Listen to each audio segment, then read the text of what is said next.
नमस्कार ମୁଁ ଜଗଦୀଶ ଆପଣଙ୍କ ପାଇଁ ନେଇକି ଆସିଛି ଆଜି ସକାଳର କେତୋଟି ଗୁରୁତ୍ୱପୂର୍ଣ୍ଣ ଖବର। ସେଥିପାଇଁ ଭିଡିଓଟିକୁ ଶେଷ ପର୍ଯ୍ୟନ୍ତ ଦେଖିବାକୁ ମୋର ଅନୁରୋଧ। ଚାଲନ୍ତୁ ଆଜି ସକାଳର ଖବର ଉପରେ ନଜର ପକାଇବା।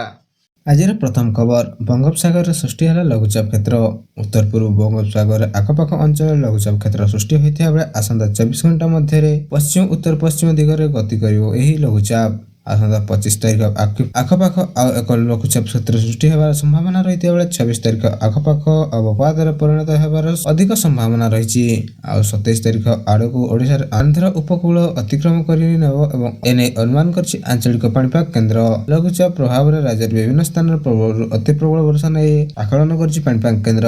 କିଛି ସ୍ଥାନରେ ମଧ୍ୟମ ଧରଣର ବର୍ଷା ମଧ୍ୟ ହୋଇପାରେ। ଚାଲନ୍ତୁ ନଜର ପକାଇବା ପରବର୍ତ୍ତୀ ଖବର ଉପରେ। ରାଜ୍ୟରେ ମାତ୍ର 15 ମାସରେ ଭିଜିଲାନ୍ସ ହାତରେ ଧରା ପଡ଼ିଛନ୍ତି 199 ସରକାରୀ ବାବୁ।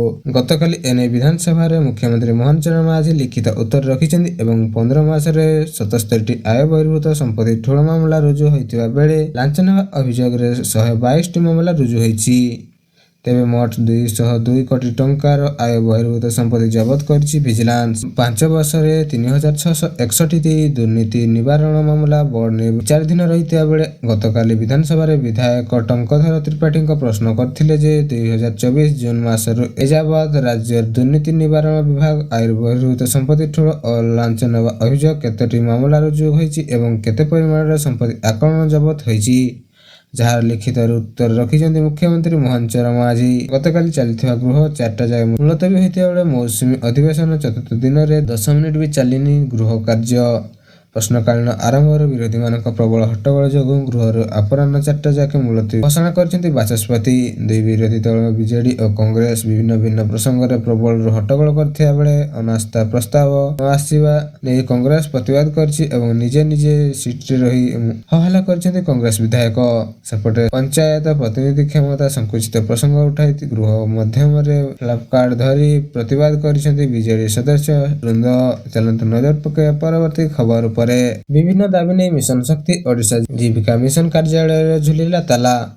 କନ୍ଧମାଳ ଜିଲ୍ଲା ଡୁମୁଡ଼ିବନ୍ଧ ବ୍ଲକ କାର୍ଯ୍ୟରତ ଏମ୍ବିକେ ସିଆରସିଏସ୍ ବ୍ୟାଙ୍କ ଓ କୃଷି ଓ ପ୍ରାଣୀ ମିତ୍ରମାନେ 7 ଦଫା ଦାବି ନେଇ ଡୁମୁଡ଼ିବନ୍ଧ ବ୍ଲକସ୍ଥିତ ମିଶନ ଶକ୍ତି ଓ ଓଡ଼ିଶା ଜୀବିକା ମିଶନ କାର୍ଯ୍ୟାଳୟକୁ ତାଲା ପକାଇବା ସହ ଧାରଣାରେ ବସିଥିବା ସେମାନଙ୍କୁ ଦେଖିବାକୁ ମିଳିଥିବା ସୂଚନା ଅନୁଯାୟୀ ମିଶନ ଶକ୍ତି ଓ ଓଡ଼ିଶା ଜୀବିକା ମିଶନ ଯୋଜନାରେ ସରକାର ଯେଉଁ ନିଷ୍ପତ୍ତି ନେଇଛନ୍ତି ତାହାକୁ ବିରୋଧ କରି ତୁମୁଡ଼ିବନ୍ଧ ବ୍ଲକର 11ଟି ପଞ୍ଚାୟତର 150 ଜଣ କାର୍ଯ୍ୟରତ ଏମ୍ବିକେ ସିଆରସିଏସ୍ ବ୍ୟାଙ୍କ ଓ କୃଷି ପ୍ରାଣୀ ମିତ୍ରମାନେ ବ୍ଲକ ମିଶନ ଶକ୍ତି ଓ ଓଡ଼ିଶା ଜୀବିକା ମିଶନ କାର୍ଯ୍ୟାଳୟକୁ ତାଲା ପକାଇବା ଧାରଣା ବସିଥିବାର ଦେଖିବାକୁ ମିଳିଛି।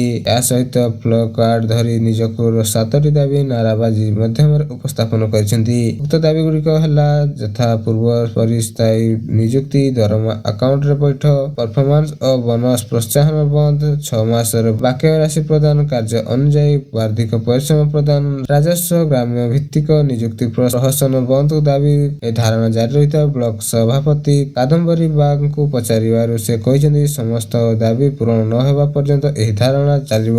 ଚାଲନ୍ତୁ ନଜର ପକାଇବା ପରବର୍ତ୍ତୀ ଖବର ଉପରେ। ଆଜି ବନ୍ଦ ରହିବ ଶ୍ରୀମନ୍ଦିର ସର୍ବସାଧାରଣ ଦର୍ଶନ।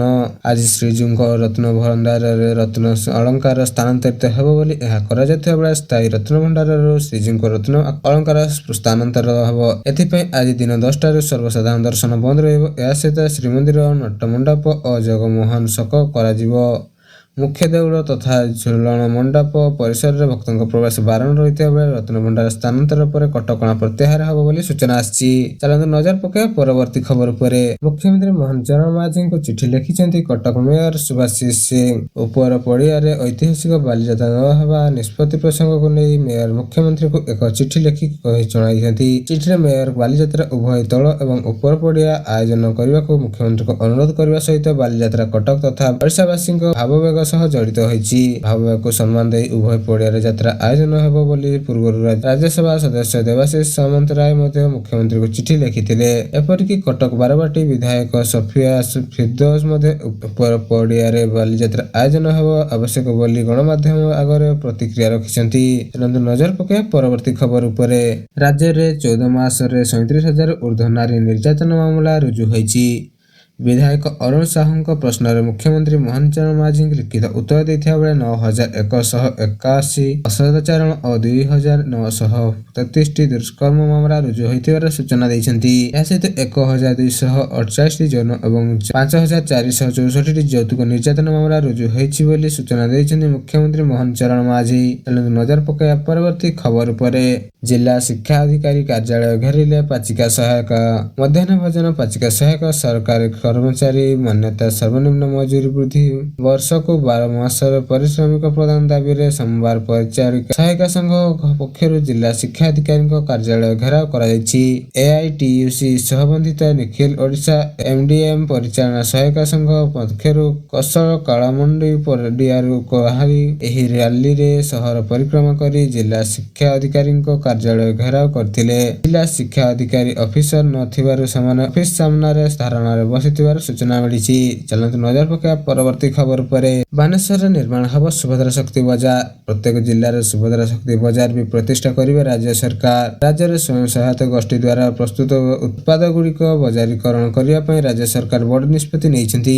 ରାଜ୍ୟ ସରକାରଙ୍କ ବର୍ତ୍ତମାନ ସୁଦ୍ଧା 16,36,000 ଲକ୍ଷପତି ଦିଦି ସୃଷ୍ଟି ହୋଇଥିବା ବେଳେ ଲକ୍ଷପତି ଦିଦି ଯୋଜନା କେବଳ ଗ୍ରାମାଞ୍ଚଳରେ ସୀମିତ। ତେଣୁ ରାଉରକେଲା ସହରାଞ୍ଚଳରେ କୌଣସି ଲକ୍ଷପତି ଦିଦି ଚିହ୍ନଟ ହୋଇନଥିବା ବୋଲି ବିଧାନସଭାରେ କହିଛନ୍ତି ଉପମୁଖ୍ୟମନ୍ତ୍ରୀ। 2024-25 ଆର୍ଥିକ ବର୍ଷରେ ରାଜ୍ୟରେ 3,52,738 ସ୍ୱୟଂ ସହାୟକ ଗୋଷ୍ଠୀରୁ ମୋଟ 17,454.78 କୋଟି ଟଙ୍କା ଋଣ ପ୍ରଦାନ କରାଯାଇଥିଲା।